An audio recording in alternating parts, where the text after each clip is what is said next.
ririya sasu risohoka rikwiye kugenda yanditseho izina y'uwo urigeneye. Kuba umusirikare si akazi gusa, ni umuhamagaro n'ubwitange, ni ukwemera gushyira imbere igihugu kurusha inyungu zawe bwite, kwiruka, kurira mu misozi, kurasa mu myitozo no ku rugamba, parade ifite disipurine. Ibi byose n'ibindi ntavuze aho biri mu by'amaso yacu akunda kwibonera.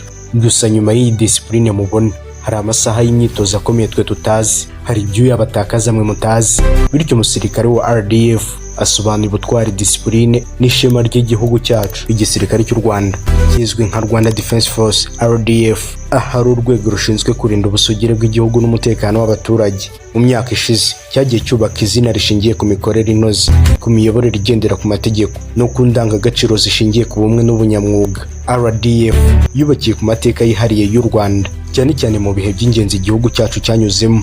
Kuva icyo gihe igisirikare cyagiye kivugururwa mu bijyanye n'amahugurwa, imiyoborere n'imikoreshereze y'ikoranabuhanga.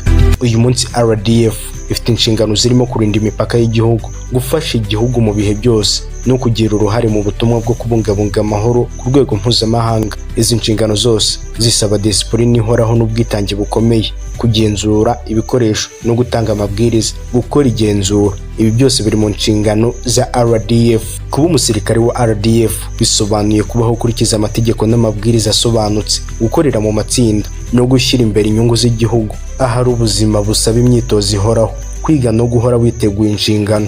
Muri iyi documentary tugiye kurebera hamwe uburyo RDF ifatwa nk'ubutwari, disipurine ndetse n'ishema ry'igihugu cyacu, dushingiye ku mapeti uko akurikirana mu gisirikare cy'u Rwanda, kuko amapeti ni ikimenyetso cya disipurine ndetse n'ubuyobozi n'inshingano.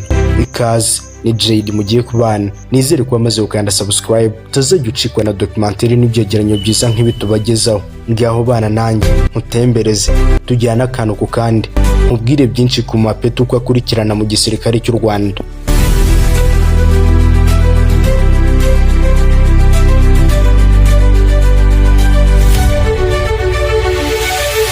Mu gisirikare cy'u Rwanda, amapeti ni kimwe mu bigaragaza imiterere n'imiyoborere y'ingabo. Igisirikare si ibirango byo ku mwambaro gusa, ahubwo ni uburyo bwo gutandukanya inshingano n'inzego z'ubuyobozi. Amateka y'amapeti mu ngabo z'u Rwanda ajyana n'ivugururwa ry'igisirikare nyuma y'ibihe bikomeye igihugu cyacu cyanyuzemo. Hashyizweho imiterere isobanutse igabanya abasirikare mu byiciro bitandukanye, hashingiwe ku nshingano, amahugurwa n'ubunararibonye. Uyu munsi amapeti agabanyijemo ibyiciro by'abasirikare bato, abofisiye bato n'abofisiye bakuru. Buri cyiciro gifite umubare w'amapeti ugenwe, kandi buri peti rifite inshingano zihariye. Kuzamurwa mu ntera mu ipeti bisaba igihe, bisaba imyitwarire myiza, disipurine n'ubushobozi mu kazi. Ku mapeti yo hasi n'abofisiye bato, ubuyobozi bwa gisirikare buyobowe n'umugaba mukuru w'ingabo nibwo butanga ibyemezo byo kuzamura abasirikare hashingiye ku myitwarire, igihe bamaze mu kazi, amahugurwa n'amanota y'imikorere. Ku mapeti yo hejuru, cyane cyane ay'abasirikare bakuru n'abofisiye bakuru bo ku rwego rwo hejuru, izamurwa rikorwa ku cyemezo cy'umugaba w'ikirenga w'ingabo z'u Rwanda, ariwe Perezida wa Repubulika. Kugeza kuri ubu umugaba w'ikirenga w'ingabo z'u Rwanda ni Paul Kagame.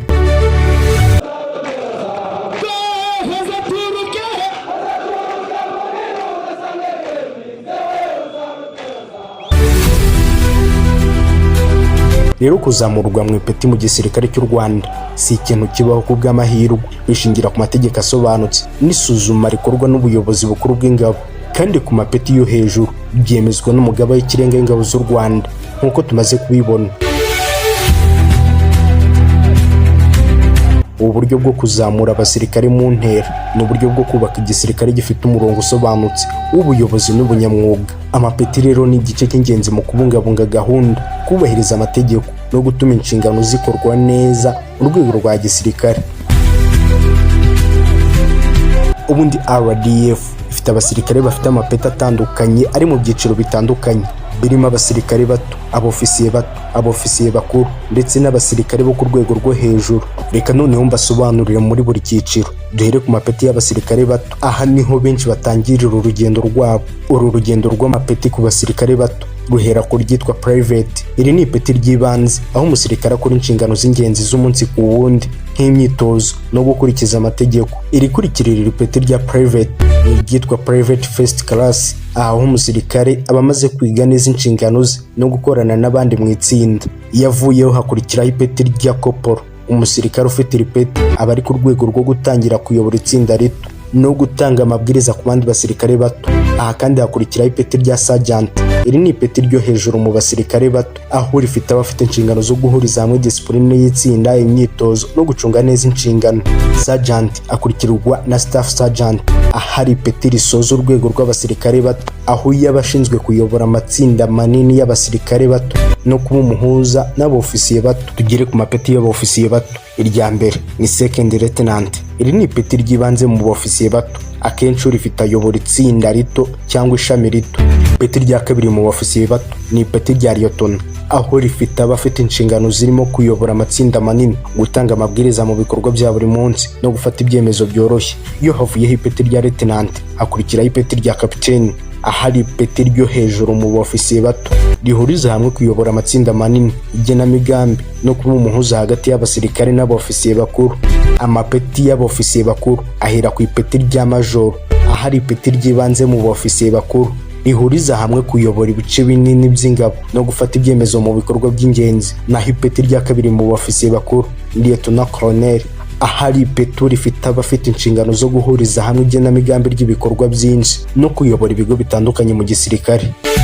Ipeti rya gatatu ari naryo rya nyuma mu bofisiye bakuru ni ipeti rya colonel, aho rifite abashinzwe igenamigambi ryagutse, imikorere y'ibice byose by'ingabo no gufata ibyemezo ku buyobozi bukuru. Tugere ku mapeti yo ku rwego rwo hejuru, navuga ko ari nayo akomeye mu gisirikare cy'u Rwanda. Aya ngaya ahera ku ipeti rya brigadier general, ahari ipeti ry'ibanze mu rwego rw'abasirikare bakuru, rihuriza hamwe kuyobora ibice binini by'ingabo, igenamigambi ryagutse no kugenzura imikorere y'abofisiye bakuru.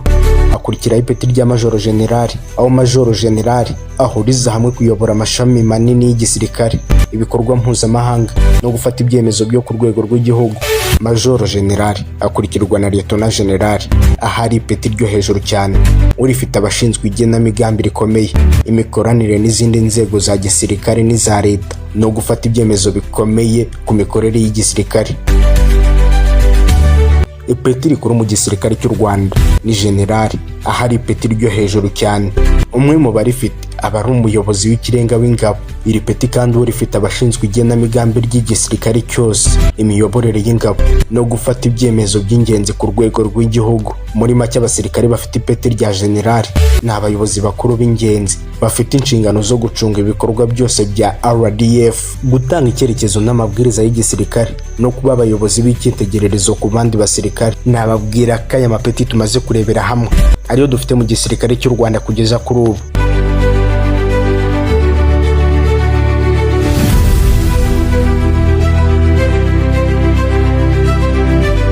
Gusa icyo twakura muri ayo mapeti tumaze kurebera hamwe ni uko umusirikare mu gisirikare cy'u Rwanda urugendo rwe rutangirira ku ipeti rito, aho ahabwa inshingano z'ibanze kandi akagira disipurine y'ingenzi. Disipurine ni ishingiro y'akazi kose mu gisirikare, harimo gukurikiza amategeko, gukora inshingano neza no gukorana n'abandi mu itsinda.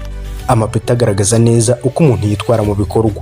Umusirikare uzamurwa mu ipeti aba yerekanye ko ashoboye gukorera igihugu kurusha inyungu ze bwite, akagira ubwitange no gufata inshingano zikomeye. Ubutwari bwose bukurikiranwa kuva ku rwego rw'ibanze kugeza ku buyobozi bukuru, ndetse ni na kimwe mu bimenyetso by'ukuntu RDF yubaka abasirikare bafite ubushobozi bwo kurinda igihugu no gufata ibyemezo bikomeye. RDF n'amapeti si ubuyobozi gusa, amapeti agaragara nk'ikimenyetso cy'ishema ry'igihugu cyacu. Umuntu ufite ipeti ryo hejuru aba icyitegererezo ku bandi, agaragaza ko ingabo z'u Rwanda zigendera ku mategeko, zubahiriza indangagaciro z'igisirikare kandi ko zifite imiterere isobanutse. Urugendo rw'amapeti rero rufasha abantu gusobanukirwa ko RDF atari ingabo zisanzwe gusa, ahubwo ko ari igisirikare gishingiye kuri disipurine, ubutwari n'ishema, aho buri peti rifite inshingano zihariye kandi rifite uruhare mu kubaka icyizere ku gihugu n'abaturage bacyo. RDF ibonwa nk'igisirikare gishingiye ku butwari, disipurine n'ishema ry'igihugu, kuko abasirikari bayo bahora biteguye gufata inshingano zikomeye zishobora gushyira ubuzima bwabo mu kaga. Ubutwari bwabo ntibugarukira ku rugamba gusa, ahubwo no mu bikorwa byo kurinda abaturage, gufasha abaturage mu bihe by'ibiza ndetse n'igihugu muri rusange. Disipurine ni indangagaciro ya mbere mu gisirikare. Abasirikare bose bagomba gukurikiza amategeko, amabwiriza n'imyitwarire y'igisirikare. Ishema ry'igihugu ni igisirikare, ni disipurine yo mu gisirikare. ni ukuntu abasirikare bayo bakora akazi kabo neza kandi bya kinyamwuga. RDF ni ishingiro, ni umutekano w'igihugu cyacu. RDF icunga ubusugire bw'igihugu cyacu, irakomeye, ntinyeganyega, ntawayishobora, ntitezuka kandi ntizanatezuka. Mbifurije guhirwa mu buzima bwanyu, wakunze ibyo nabakoreye, wakunze ibyo nakoze. Nawe wakanda subscribe ukinjira mu muryango mugari utazongera gucikwa n'ibyiza nk'ibi. Njye mwabanye na RJD. Iyi ni Deep Media TV, ku isoko y'isomero, ubumenyi, inkuru, amakuru ndetse n'ibyegeranyo byiza kandi bicukumbuye. Tuzasubira mu byegeranyo bindi biri imbere.